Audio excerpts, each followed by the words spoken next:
Hi friends, ఎలా ఉన్నారు అందరూ? నేనైతే చాలా బాగున్నాను. మీరు కూడా బాగుండాలని మనస్ఫూర్తిగా కోరుకుంటున్నాను. వాయిస్ కొంచెం జలుబుగా వస్తుందండి, జలుబు చేస్తుంది. నేనైతే ఈరోజు గోధుమ పిండి చెప్పాను కదా ఆల్రెడీ, నేను గోధుమలు సపరేట్గా తీసుకుంటాను, జొన్నలు సపరేట్గా తీసుకుంటాను.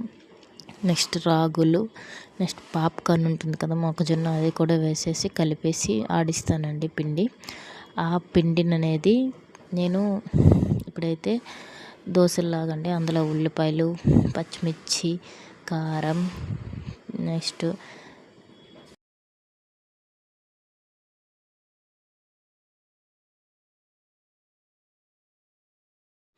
కొద్దిగా వాము, జీలకర్ర, ధనియాల పొడి, నెక్స్ట్ అల్లం కొంచెం కచ్చపచ్చగా దంచుకొనైనా లేదా తురుముకొనైనా వేసుకుంటామండి.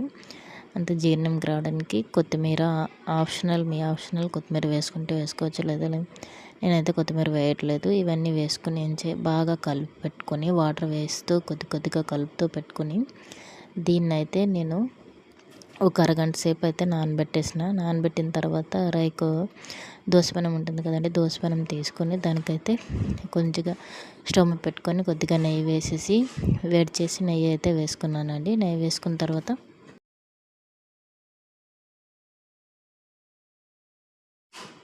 కొద్దిగా నెయ్యి వేసుకొని స్టవ్ మీద గంటతో కొద్దిగా పోసుకొని దోశలాగా, అంటే అట్లా ఎలా వేసుకుంటామో అలా అయితే గంటతో కలుపుకుంటూ తీసుకుంటున్నానండి. నేను కొద్దిగా గంటతో తీసుకొని మనం దోశ ఎట్లయితే వేసుకుంటామో దాన్ని అలా వేసుకొని గంటతోని మొత్తం స్ప్రెడ్ చేస్తున్నానండి. గంటతోని పెనం మొత్తం, అంటే కొంచెం మరి పల్చగా అయితే ఉల్లిపాయలు గట్ట వేసాం కదా రాదు, అందుకనేసి కొద్దిగా తిక్కగానే వేస్తున్నాను. చూడండి, మధ్య మధ్య కన్నాలు ఉన్నాయి కదా దోశకి, అందులో నెయ్యి పోసేసి కాల్చుకుంటున్నానండి. ఇది మూత పెడితే ఆల్రెడీ కింద నెయ్యి వేసాను, మీద కూడా నెయ్యి వేసానండి. దీని మీద నెయ్యి వేయడం వల్ల ఏమంటే మూత పెడితే తొందరగా ఉడికిపోతుందండి, పైన కింద తొందరగా ఉడికిపోతుంది, మనకి టైం సేవ్ అవుతుంది కదా. అందువల్ల ఏం చేసిన అంటే నేను అట్లా చేసిన. ఈ దోశలను అయితే మీరు ఉల్లిపాయలు, కారం ఇవన్నీ వేసాం కదా, స్నాక్స్గా కూడా తినచ్చు, ఈవినింగ్ టైంలో తినచ్చు, మార్నింగ్ టైంలో కూడా తినచ్చు.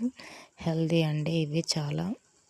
మేమైతే ఇలానే ఉట్టినోటితో తినేస్తాము. మీరు కూడా ఎప్పుడైనా ఇలా ట్రై చేయండి, మీకు కూడా నచ్చుతాయి. నా వీడియో కనుక నచ్చినట్లయితే లైక్ చేయండి, షేర్ చేయండి, సబ్స్క్రైబ్ చేయడం మర్చిపోవద్దు ఫ్రెండ్స్. బాయ్.